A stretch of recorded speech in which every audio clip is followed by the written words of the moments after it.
Élection au consistoire de Paris le 24 novembre prochain.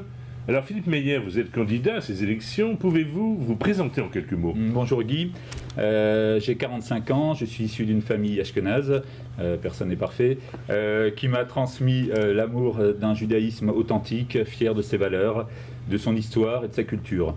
Cette éducation profondément juive m'a appris notamment l'importance de l'effort, de l'éthique et de l'exemplarité que tout juif porte en lui. Je suis dans la vie civile économiste, directeur des études économiques dans une société d'investissement basée à Paris. Mon engagement communautaire date de plusieurs années.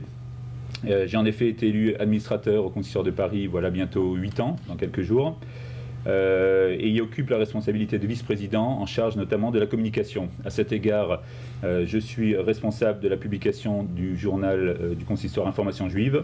Je suis également membre du bureau du consistoire central.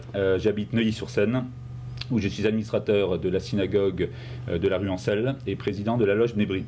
Enfin, je suis marié et père d'un petit garçon que malheureusement je ne vois pas assez en cette période de campagne. On imagine. Alors, quel bilan précisément tirez-vous de ces 8 années de mandature qui s'achèvent? Alors, je voudrais d'abord vous dire une chose, Guy, c'est que cette élection du 24 novembre est particulièrement importante et le choix des électeurs sera décisif. Le message que je voudrais d'abord faire passer, c'est qu'il faut absolument aller voter.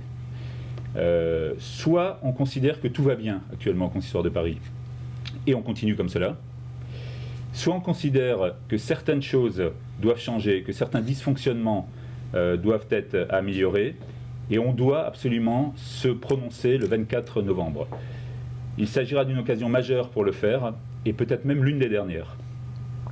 Pour respecter les électeurs et éclairer leur choix, cette campagne doit donc être le temps du bilan et des propositions. Pour ce qui est du bilan et en ce qui me concerne, j'ai participé activement et assidûment à la vie du consistoire de Paris depuis 8 ans, dont je connais maintenant bien le fonctionnement. En tant que président de la commission communication, j'ai travaillé avec les permanents en charge de ces questions à des changements visibles dans les outils et dans la qualité de l'information fournie aux fidèles. Je rappellerai simplement la refonte du site internet du consistoire et des calendriers annuels, la création et le lancement de la newsletter ou le lancement de l'application iPhone. Par ailleurs, à la tête d'Information Juive, malgré une situation financière difficile qu'on retrouve dans la presse en général et dans la presse juive, vous le savez bien en particulier, j'ai travaillé à sa modernisation et à son développement qui en font aujourd'hui le dernier mensuel juif en France et une référence au sein de la communauté. Plus généralement, concernant le bilan de la mandature qui s'achève, 3 points majeurs doivent être constatés.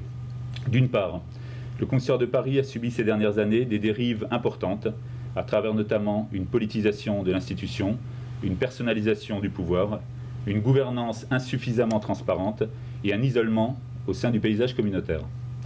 D'autre part, quand on parle de bilan, on regarde les promesses qui avaient été faites et leur réalisation.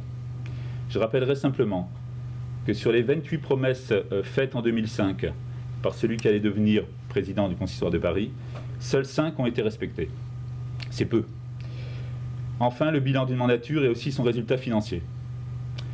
De 2003 à 2005, pour reprendre les 8 années, les pertes cumulées du consistoire de Paris ont atteint 10 millions d'euros. Des chiffres qui se passent évidemment de tout commentaire. Face à ce bilan pour le moins difficile, j'ai régulièrement envoyé des signaux d'alerte qui n'ont pas été écoutés. À partir de là, comme 3 autres des administrateurs élus en 2005 avec le président sortant, j'ai décidé en mon âme et conscience de rompre avec sa politique pour rester fidèle à l'idée que je me fais de l'institution. J'ai donc rejoint l'équipe Tous Ensemble 2013 avec Dov Zera pour proposer un changement réel dans le Shalom et avec des personnes compétentes qui ont toutes des parcours professionnels et communautaires particulièrement solides. Alors, avançons vers l'avenir. Quelles sont les grandes lignes du projet que vous défendrez au cours de cette campagne? Alors avant tout, Guy, il y a un besoin urgent de revenir aux fondamentaux du consistoire de Paris, en se concentrant sur ses vraies missions, qui sont, comme vous le savez, exclusivement cultuelles au service de tous les Juifs. 3 priorités sont au cœur de notre projet, et j'invite d'ailleurs nos auditeurs à se rendre sur notre site www.tousensemble.fr. Premièrement, il faut garantir l'unité de la communauté. Au moment où la communauté est confrontée à de graves problèmes, à travers notamment les attaques contre l'abattage rituel, comme vous le savez, ou contre la circoncision, et où l'Europe est à nouveau aux prises avec ses vieux démons, il est indispensable pour la communauté juive d'avoir un message fort et unifié. Ça veut dire que le consistoire doit réintégrer le CRIF au plus vite. L'union fait la force, comme vous le savez. Les querelles et les questions d'ego n'ont maintenant que trop duré. Nous appelons à un retour immédiat du consistoire au sein du CRIF, le consistoire se concentrant bien évidemment sur sa mission cultuelle et à un travail en harmonie et en intelligence avec les autres grandes institutions dans le respect des prérogatives de chacun. Deuxièmement, il faut renouer avec une gouvernance transparente et collégiale du consistoire de Paris. La politisation de l'institution doit s'arrêter. Le cumul des mandats doit s'arrêter. La personnalisation du pouvoir doit s'arrêter. Il faut redonner un véritable rôle au conseil d'administration, aux administrateurs et aux commissions. Il faut créer un comité des sages pour garantir enfin des pratiques éthiques et morales dans le fonctionnement de l'institution. Le retour à une vraie démocratie consistoriale, cela doit être pour maintenant.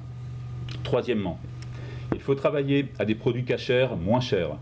L'envolée régulière qu'on observe des prix des produits cachers au moment des fêtes ou pendant l'année exclut une partie trop importante de la communauté. Il faut élargir la taille du marché des produits made in de Paris pour espérer pouvoir enfin agir sur les prix. C'est pourquoi nous demandons une cash-route nationale soit enfin créée sur le modèle par exemple du label OU aux États-Unis. Et j'oublierai pas dans ces propositions bien entendu nos propositions pour la jeunesse avec la nécessité de créer des conditions pour impliquer davantage les jeunes dans la vie de la communauté et bien sûr dans la vie du consistoire et enfin susciter la relève communautaire. Nos propositions pour développer l'étude de la Torah avec la généralisation de Bate Midrashim dans toutes les synagogues et l'amélioration bien évidemment de nos finances, j'en parlais tout à l'heure, à travers une gestion rigoureuse des dépenses. Alors Philippe Meyer, en conclusion, qu'est-ce qui vous pousse à être candidat ? Ce mandat de 8 ans qui s'achève maintenant m'a fait connaître et surtout aimer le consistoire de Paris, qui est l'institution centrale de la vie juive et doit le rester. Je l'ai servi de mon mieux pendant 8 ans, positivement, sans esprit partisan, et il demeure au cœur de mon engagement communautaire. J'en ai vu ses atouts qu'il faut protéger et ses faiblesses qu'il faut maintenant corriger. Loin des photos et des conflits, le consistoire de Paris doit retrouver la place qui est la sienne, au cœur de la vie juive et au service de tous les juifs. C'est fort de cette expérience et de cette volonté de changement, et parce qu'avant tout j'aime le consistoire, que je souhaite poursuivre ma mission. C'est pourquoi je sollicite à nouveau la confiance des fidèles. J'essaierai et je ferai tout pour en être digne. Vous pouvez compter, pour conclure, sur mon engagement total pour continuer à travailler avec énergie et détermination au service de notre institution, de son développement et de son avenir. Philippe Meyer a rejoint le regroupement Tous Ensemble aux côtés de Dov Zera. Il se présente au suffrage le 24 novembre prochain. Merci. Merci Guy.